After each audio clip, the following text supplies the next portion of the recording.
तो ये बहुत भयंकर चीज़ें, वो तो सिर्फ एक उसका एक सिम्टम था कि जिसकी वजह से वो आई, लेकिन बाकी शरीर के अंदर वो क्या कर रहा है, क्या बीमारियां पैदा कर रहा होगा।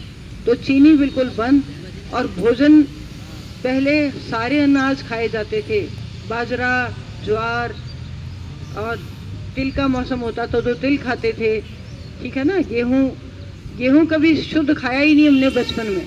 चने मिला के रखते थे, गेहूं के साथ चने छिलके समेत, और वो रोटी बड़ी मोटी और रफ सी बनती है, स्वाद भी नहीं लगती थी हमें।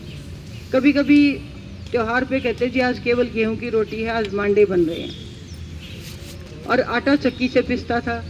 अब जो आटा आप लेके आ रहे हैं उसका तो वो सिर्फ मैदा है, कहते हैं ना होल व्हीट आटा है, उसमें कोई गुण नहीं है, मैदे के गुण है। और मैदा और चीनी में कोई फर्क नहीं है, और मैदा, चीनी और शराब में कोई फर्क नहीं है।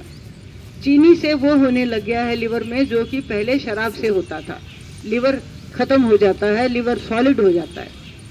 तो चीनी, इसको non alcoholic fatty liver disease कहते हैं। आप अपना अल्ट्रासाउंड कराइए आज जाके, कितनों का फैटी लिवर निकलता है, 70-80% का फैटी लिवर है।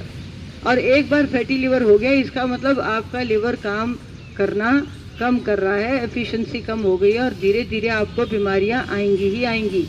शुगर भी आएगी, ब्लड प्रेशर भी आएगा, कैंसर भी आएगा।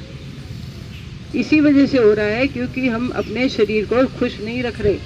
तो ये हमें कैसे खुश रखेगा?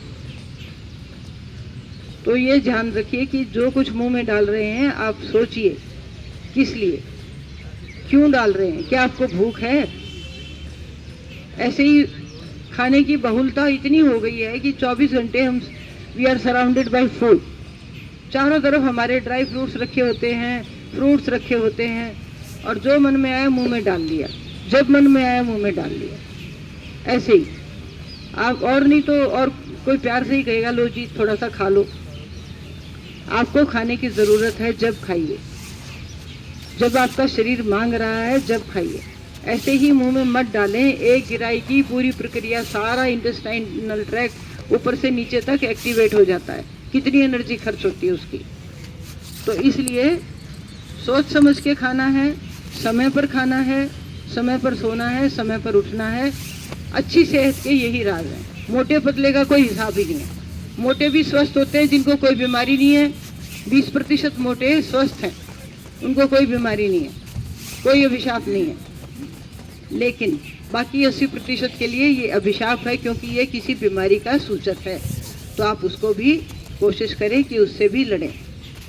यही कहना चाहूँगी। धन्यवाद।